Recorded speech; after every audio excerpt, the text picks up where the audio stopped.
This is the She Dares to Travel podcast, and I am your host, Raquella Pollock. After spending a decade managing the #1 travel agency in Canada and now working with tourism businesses in risk management, I am here to connect you with women who are taking the travel industry by storm, as well as business professionals with a passion for travel, just like me. We are here to inspire, motivate, and uplift you to not only follow, but plan out your dreams, no matter where in the world they may be. Be sure to leave a review, subscribe, and follow along.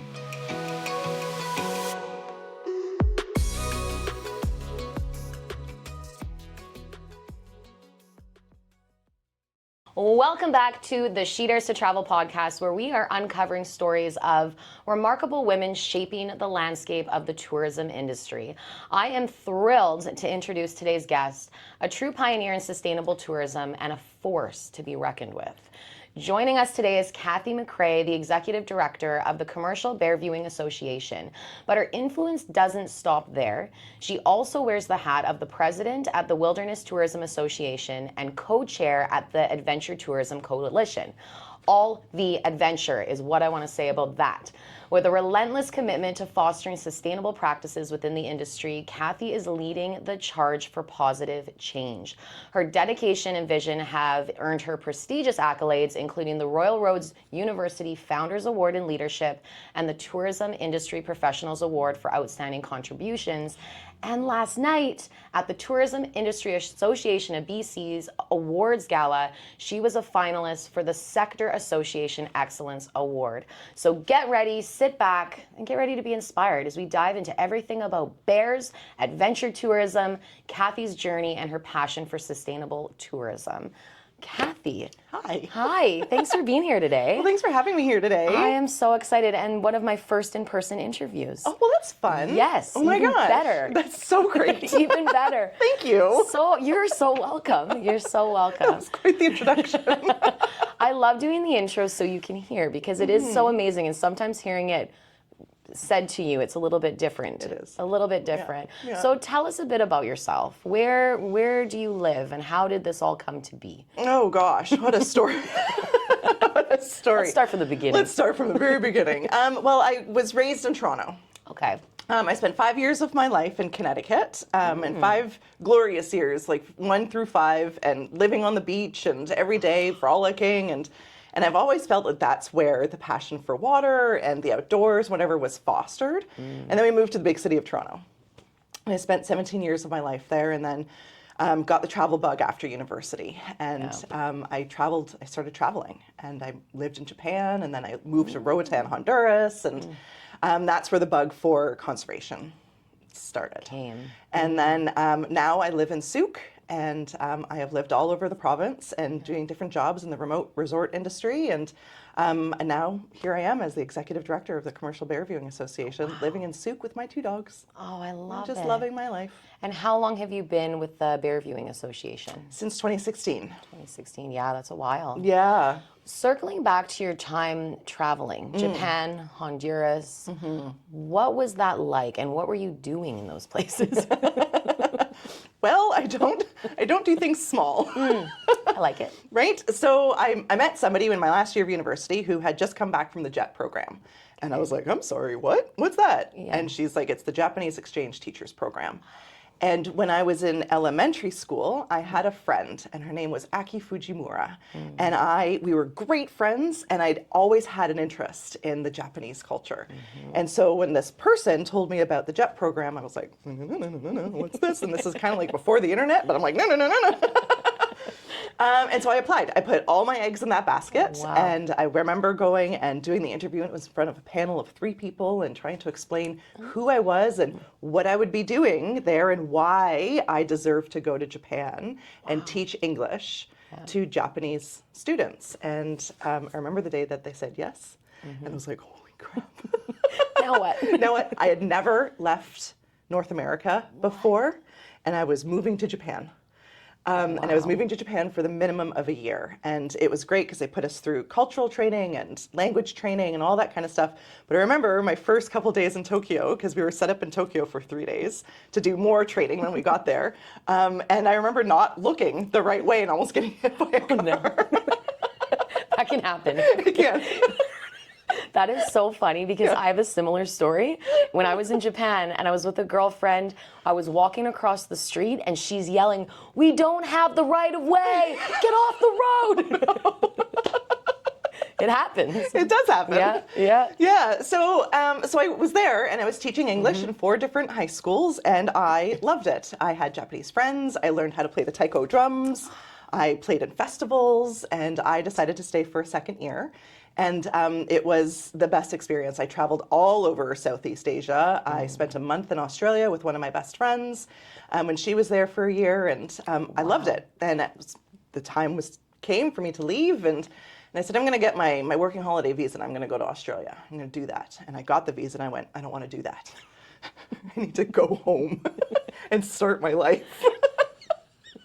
So I went home, but I stopped in Vancouver. Yeah. And I stayed with a friend, and I got a futon mattress, and I put it on her living room floor, and I helped pay her rent, and I ended up getting a job. I'm like, well, I guess I'm not going home to start my life. Well, you're starting in Vancouver. I started in Vancouver. Yeah. But that was supposed to be a 2-week stop. Turned into 4 months, and in that time, while I was away in that month-long trip to Australia, I did my diving certification, and I got my open water dive course, and we got lost at sea in the outer reef of Australia. And we watched the boat dip beyond the horizon. I still have the newspaper clipping of like helicopters gunned up on land, ready to come look for us. We're staying together as a group, right? Like the instructor was a brand new instructor. It was nuts. But it was then when I said, I don't ever want to not be on that side. Like I don't want to be on this side ever again. I want to be on that side. I want to be the person who is the instructor, the person who's in control, the person who knows what to do in this. And so I stopped in Vancouver and I did my dive master. And the guys at the dive master shop were like, if you want to go somewhere and work, go to Roatan, Honduras. Really? So I was working as a server, and I had flubbed my way into my first serving gig. And I was like, yeah, I know what I'm doing. I'm like, I have 0 clue what I'm doing. Fake it till you make it. Totally. Fake it till you make it. But I saved enough money, and I remember I put it under my mattress in a brown paper bag, and I saved enough money for a plane ticket, dive gear, and a little bit of cash when I got there. I was supposed to stay for it was a 6-month ticket. I was supposed to stay for 4 months. And then go to Costa Rica and go surfing for 2 months, then come home and start my life. Love it. Go to Toronto and be responsible and start my life.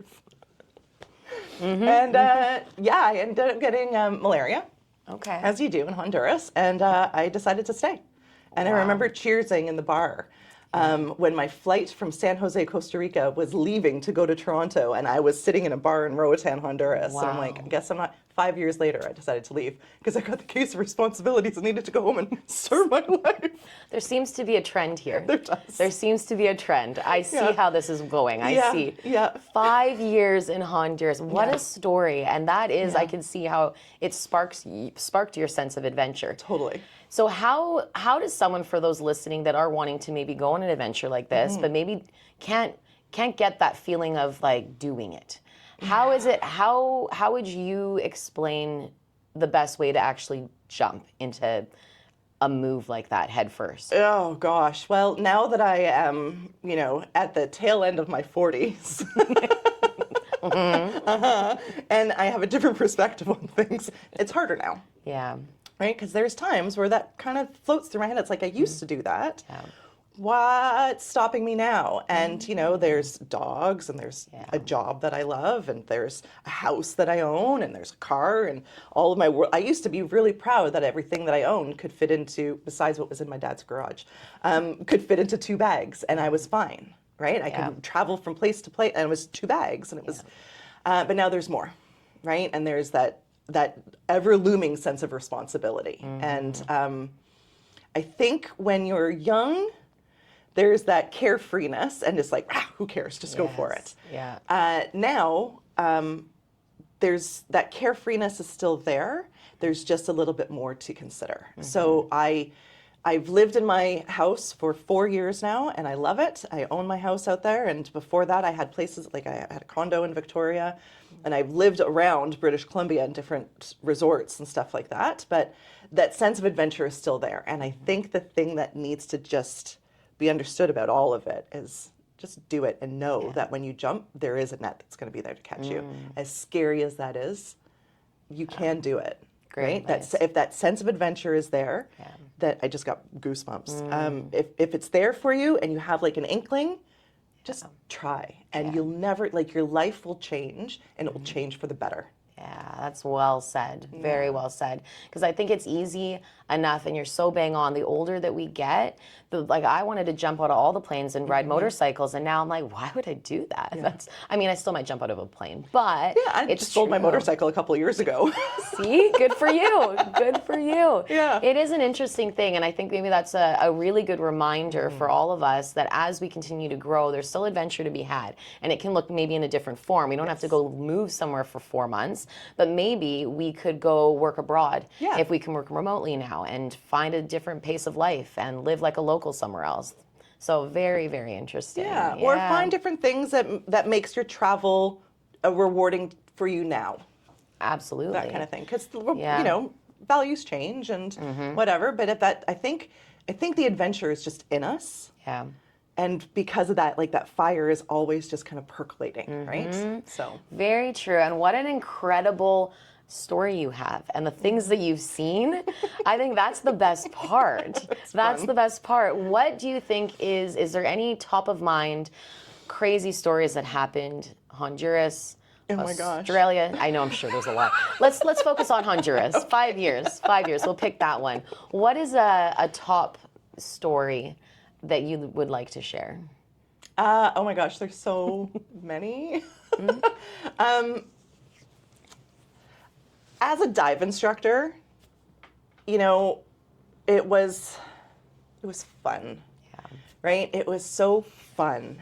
It was fun to wake up in the morning and put a bikini and board shorts on and your flip-flops and go to work, right? Yeah. You know, in small town, and by town, I mean literally 1 kilometer of beach road when I was there. And, you know, if you don't want to see people, you put your sunglasses on and you're like, I'm not here. If I can't see you, you can't see me. But you know everybody, the way of right? life, It's totally that way of life. Yeah. One of the most powerful stories that I have from being a dive instructor was not just watching somebody take their first breaths under the water, because that itself, every single time, was phenomenal. You know, I mean, like, listening to yourself sound like Darth Vader, also kind of fun every single time. But, you know, watching somebody overcome a serious fear of breathing under the water and wrap their arms around it and become a diver was like the most rewarding experience of being a dive instructor that I think I could ever have. Wow. I sat with a woman one time who was so scared of the water. So scared of the water. And I had to go take her to do what's called a Discover Scuba Diving. And it's, you know, you do knowledge review number 1, confined water number 1, and then you're supposed to go out onto the boat and do a dive number 1 to minimum 40 feet, maximum 40 feet, not minimum, maximum. That's a lot. Yeah, it's a lot. And it's, this woman was so scared. She was scared of the water, she was scared of the waves, she was scared of getting wet, and for some reason she needed to experience this. And the resort was like pushing her into this, and I'm like, okay. So we ended up holding hands, and I remember saying to her, the water is here to hold you. The water is here to protect you. The water is here for you. It's not here to hurt you. And she ended up putting her face in the water, and she blew bubbles. Oh, wow. And that was the end of it for her. Yeah. But it took pretty much all afternoon for her to get to that point. And I will forever and for always remember this woman, because she knew somewhere in her that if I step outside of my comfort zone, something really cool is going to happen. And she blew bubbles. Wow. Yeah.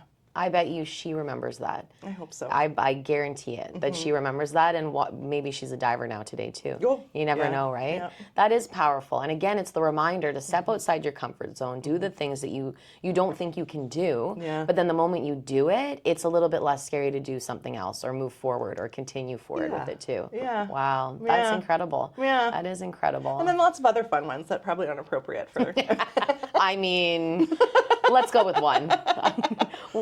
1-0. We got to go with one inappropriate. Come on. This can't be all PG. Well, you know, dancing on a bar is always fun. Oh, perfect. Great. Done. I love it. At a place called Twisted Toucan. Because, there's the toucan that's there and we're all dancing on the bar.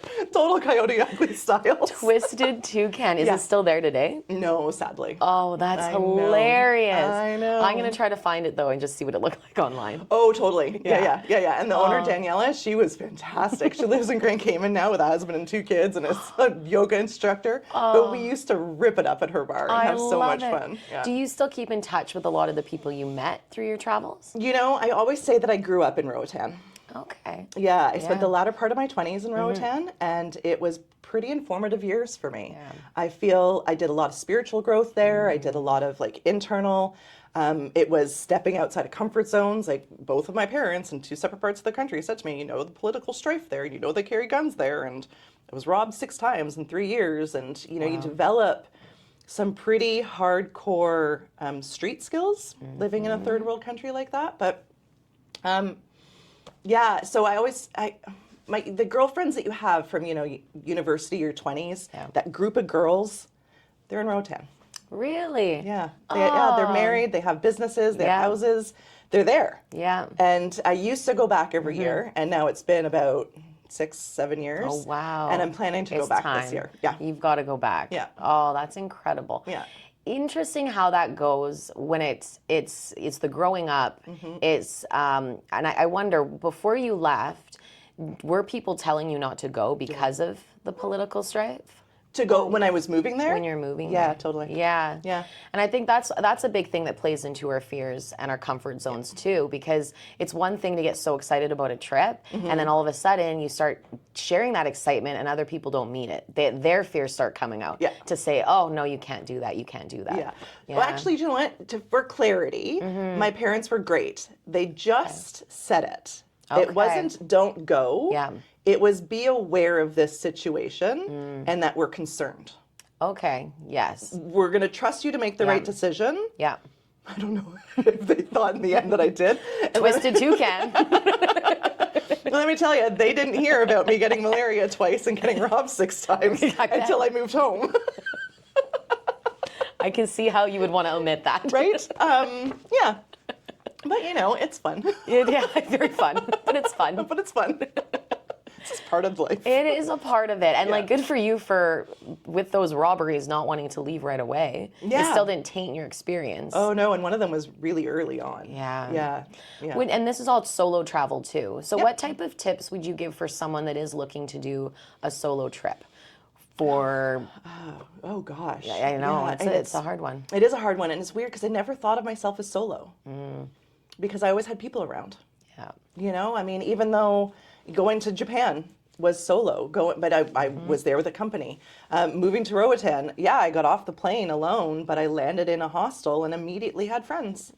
So there's the tip right there. Yeah. Yeah. Figure out ways to meet people in the place you're in. And realize that you're actually never alone, right? Because you're going to be there and you're going to meet people and you're going to make friends and you're going to travel and you're going to move around and people will just sort of go with you but their spirit will go with you kind of thing. Absolutely. Yeah, so I always feel like I was never alone. I like that. That's actually great advice to always think. And I've said that before too in traveling, alone, even with people. My husband and I have traveled a lot, that we love to go and we love to sit even just at a bar. And then we'll just chit chat with whoever's there, if it's a local or a tourist or whomever, because I've never actually stayed in a hostel, but there's opportunities everywhere. Talk to the servers, talk to, a guide, and then just figure out where to go and how to meet people. But you're right, you're never alone. That's really good advice to take. Man, I love it. I love the adventures. So switching gears into now. Okay, fast forward. Yes. You are now an adult. Am I? You've air quotations. Okay, I've air quoted that. Thank you. You have now made it to your final destination. I doubt that. I was going to say, I don't think so. I doubt that. Talk about Commercial Bear Viewing Association. How did you get into it?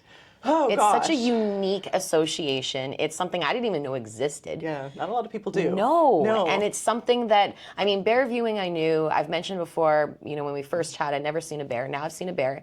Lived in BC all my life. Finally seen a bear. But yeah, talk a bit about that experience and how it came to be. Yeah, it's a right time, right place kind of experience, I think. Serendipity, perfect storm kind of thing. I was just finishing my master's at Royal Roads University, so my Master of Arts in Tourism Management. And the director at the time was friends with the owner of Maple Leaf Adventures down here. Oh, So who Kevin, I met who last you met night. last night. Kevin, lovely. Yeah, and Okay. I needed to do an internship.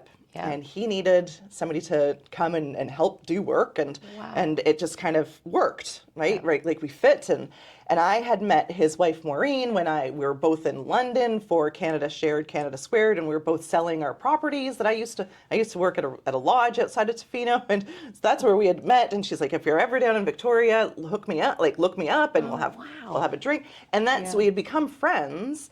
And so when this opportunity at Maple Leaf arrived, I was like, hey, and they're like, yeah, you're going to be a really underpaid, like overqualified intern. Like, this doesn't make sense. I'm like, but it does. So let's do it. Yeah. And so I was working for them, and it was great. And it's a phenomenal company. And they've just grown and done great stuff. But they tell me now, they're like, we saw your potential. And they are one of the founding members of the Commercial Bear Viewing Association. And at the time, it was being run off the side of somebody's desk. And they were, you know, a volunteer board, and they still are, but everybody was kind of just doing little bits. And they're like, we need an executive director. And it was kind of coming to a head. There was, you know, the grizzly bear hunt was still around, and like, we really need this to stop.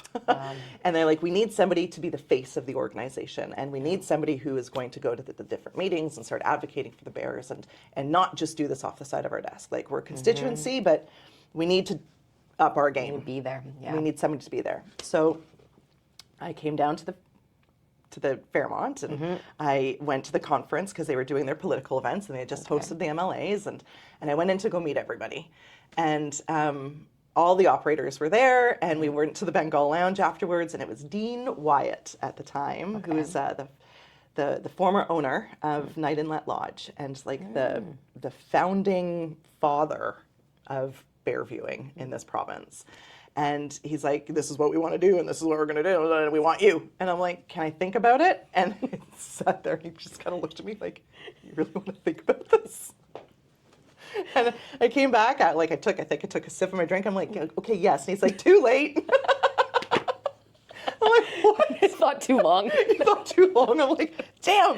That's and he's funny. like, no, just kidding. So it went from there. Yeah.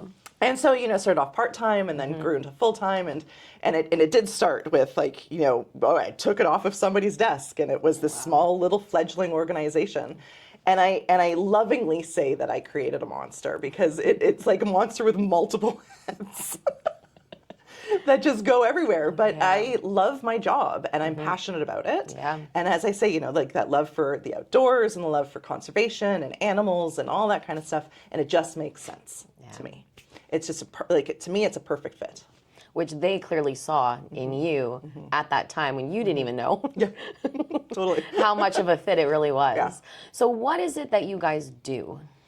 So I represent, we do two things. There is the operator side of it, and then the guide side of it.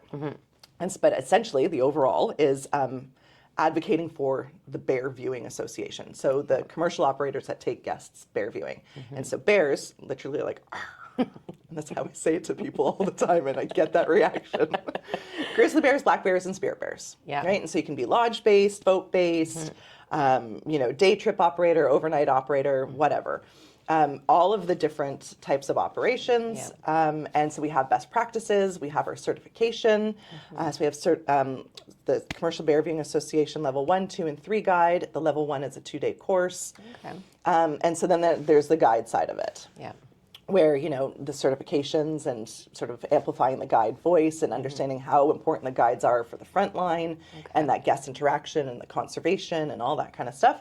And then the operator side is like, okay, you guys as business need to have somebody who speaks for business interest, right? And somebody who understands the business interest and will help shift and shape policy that will enable your business to flourish. So whether it's Indigenous or non-Indigenous, I represent business interests. And so we have both Indigenous and non-Indigenous operators. And, I speak highly of every operator that I have. And every single person who is a member of the Commercial Bear Viewing Association has the best thoughts about the bears and their business in mind. Because without the bears, we don't have a business. No business. Yeah. Yeah. So they're all lovely people. Yeah. Every single one of them is amazing. Every single one of them has great business practice. And every single one of them has become a friend over the years. And how many members are there? There's 27 members, and we have 300 or so, give or take, every year, up to date guides. Yeah. And we've certified probably 1,000 Wow. over the years since the certification started. And started 2001. 2001. Wow. Yeah. That's incredible. Yeah. And what do you see is the most popular type of bear trip or bear viewing excursion? Is it usually attached to a lodge? Is it separate? Is it what's I think it depends on the person and what their itinerary is or where they've come from. Day trip is easier, right? Like you go somewhere and you that's part of your itinerary. You know, you're going around. Maybe you have a week and you want to do stuff, right? So you go and you get your day trip in and you go and you see a bear and have an amazing experience, right? You know, culturally, environmentally, you know, with the bears, with the group, with the guide, right? Because the guides are like the essence of these trips and that front line and that interaction. And so that's one experience. And then you can, you know, go to a lodge for a couple of days. And go and have, you know, from high end to rustic, amazing, and just go and see bears for days on end, right? And just like your life revolves around bears day in and day out. And I have experienced it at so many of these different lodges where it's like, oh my God, you wake up and you eat and you get dressed and you go and you see bears. And then you come back and you eat and you rest and then you get dressed and you go and you see bears.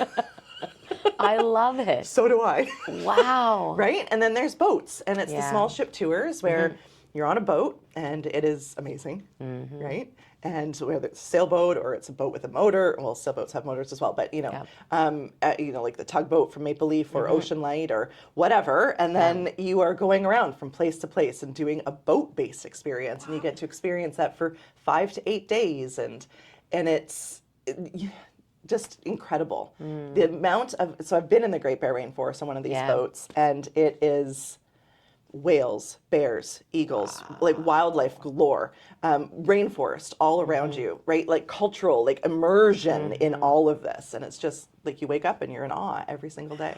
It's very interesting because I don't know if Canada, and I know there's a lot of marketing that's going on for northern tourism for getting out to the Great Bear Rainforest and doing it respectfully and in ways that you know, you leave it in a better place that you than you left it, kind of thing, or you know what I'm saying, right?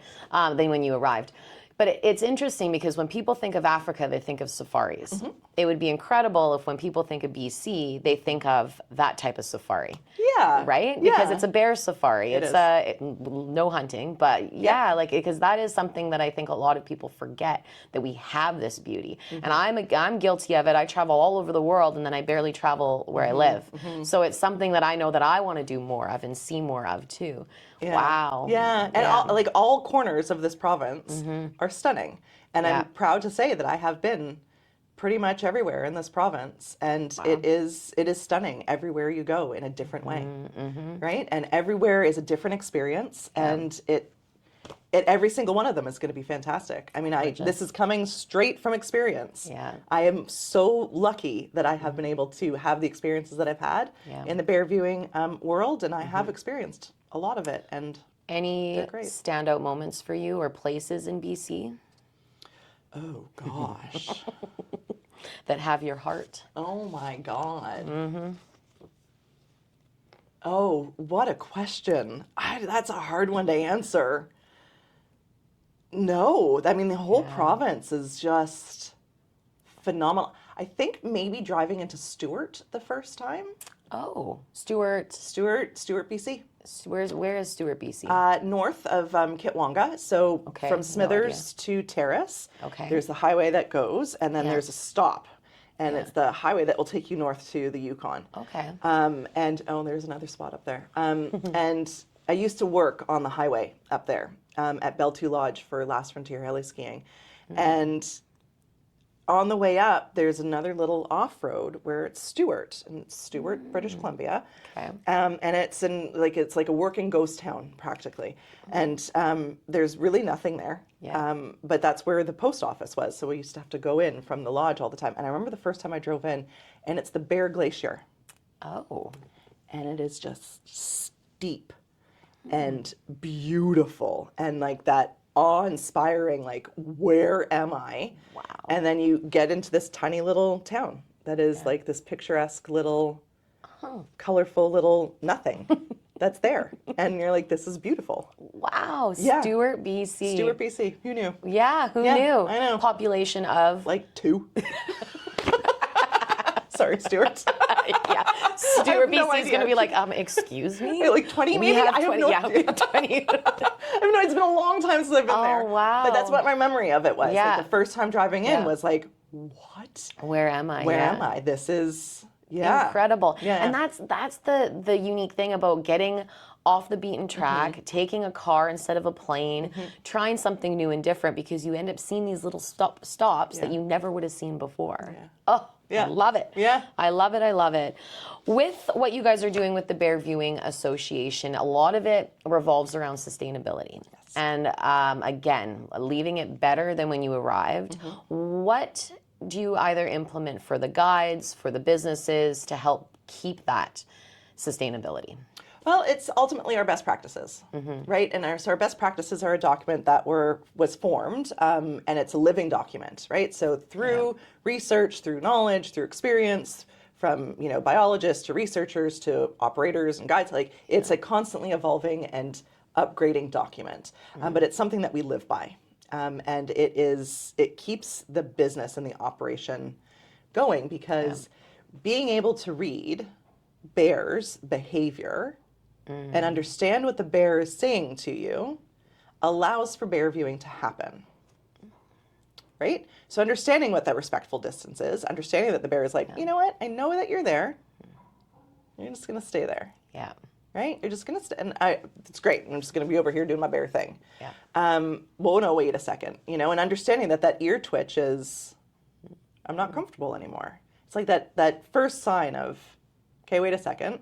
But then, there's times where moms will leave their cubs with a group of humans to sort of babysit. Not like with them, like, hey, leave, No, that kind of thing. But it's because boars will come in and will sadly eat the cubs. The moms have realized, wait a second, the boars won't do that, because, and so babies end up, like cubs end up while the mom goes out fishing. And it's become this interesting dynamic that has been researched, and it's really, really, really cool. That's what happens out there. Unreal. And it's because of a respectful relationship, right? We're not pushing ourselves into situations that make bears uncomfortable. We're not chasing them. We're not doing any of that kind of stuff. It is a respectful distance. It is quiet. It is no smells, no food, no anything. And we are trying to just be in their world. Wow. Yeah. That's really unique and important. And I instantly, my brain goes to hiking in Rwanda with gorillas. Oh. I have not done this, but it is on my list. Yes. I'm not even, like, I'm a hiker, but I'm not like a crazy hiker. But that, I think, would be really, really incredible. But it's the same thing. There's respect, there's rules. You would never do it alone. No. Right? So the exact same way with the bear viewing, and to make sure that it stays respectful. Yeah, and so go with somebody who knows, who's been trained, who has that knowledge and that understanding, and has done the research and knows what's going on about the bear and what they're saying to you. Absolutely. Bear biology, ecology, the flora, the fauna, guest relations, like somebody who's gonna be able to manage a group properly. Yeah, it's Oh, Commercial I love operator. It. I've said this to you before, I need to go on one of these trips. It has to happen. I think we should make it happen. It needs to happen. Totally. Like, I have to. So we'll figure it out. Okay. We'll figure it out. I know my husband would be in, so we'll figure something out, make a trip out of it. Yeah. So I want to ask, final question to you. What is a really good piece of advice that you have gotten over the years, whether it comes to business or tourism, and it's just something that someone said that's going to last forever? Walk barefoot more often. Ooh. Ooh, I love that. I know, I just got the chills. Oh. Yeah, and it was at my convocation ceremony from Bishops. So I went to Bishops University for my undergrad, and it was our convocation, and it was I don't remember the man's name, but one of the things that he said to us in his speech at our convocation was walk barefoot more often. And those are words that I have lived by. And it's not just literally like take your shoes off and be barefoot, but that sense of being that comes with that easiness of being barefoot and casual and enjoying life, right? Like feel the earth, feel the experiences, feel what's happening around you and remember it. Wow. Yeah. That is excellent advice. And I absolutely do agree with you. It is so important. And I've never thought about being barefoot as more than just being physically barefoot. Because I've heard that, like, feel the earth beneath your feet. But to actually have it where you're being casual, be you, immerse. Oh, I love that. Thank you so much for sharing your story, for being here with us, sharing your energy. Absolutely love it. I hope this inspires many people to dance on bar tables. Oh my God, do! The one thing, the one thing. Well, that's also like that. Even if you don't actually physically dance on a bar table, have that energy about you. Have the energy. Yeah. Oh, I love it. I know, me too. So much to take away from this. I really know it's going to be an inspiration for many, so thank you. Where can people find you? Website, social media? Commercial Bear Viewing Association. We are at Bear Viewing BC on Instagram. We are on Facebook, and we dabble in the Twitter world every once in a while. Sorry, X. X, I don't have it. I don't know. And I mean, I used to be more active on it, but definitely Instagram. Okay. And Instagram is where you're going to get all of the amazing bear photos. It's like bear, bear, bear, bear, bear, bear, bear. It's amazing. Can't handle it. I know. It's great. I love it. Thank you again so much. Thank you. When it comes to beautiful British Columbia, Vancouver Island is definitely one place to put high on your bucket list. As your island gateway, Nanaimo Airport is conveniently nestled in the Central Island. It's located right between the hubs of the Cowichan Valley and Nanaimo, and you're only moments away from the ocean surf, mountain bike trails, year-round golf, wineries, and majestic mountains, just to name a few. The air terminal building has more than tripled in size over the years thanks to many projects that have taken place and a 20-year expansion plan for the building. And super fun fact, did you know that Nanaimo Airport actually started out as a base for the Royal Canadian Air Force? It was for glider pilot training facilities and wartime emergency airfield. And now more than 80 years later, it's a regional airport that's connecting Vancouver Island to the world. So definitely put Nanaimo Airport on your next destination list when you go to Vancouver Island. So go get outside and explore. If you like this episode, please subscribe, download a few more, and leave a review. I really would love to hear from you, what you enjoyed and what your key takeaways were. And of course, please let me know if there's any aspect of the travel industry you want me to talk about next. You can also search for the hashtag #SheDaresToTravelPodcast on Instagram and comment on the episode's post with your questions. I'd love to answer them all for you guys. I hope you enjoy your day, stay so well, and until next time, fly straight.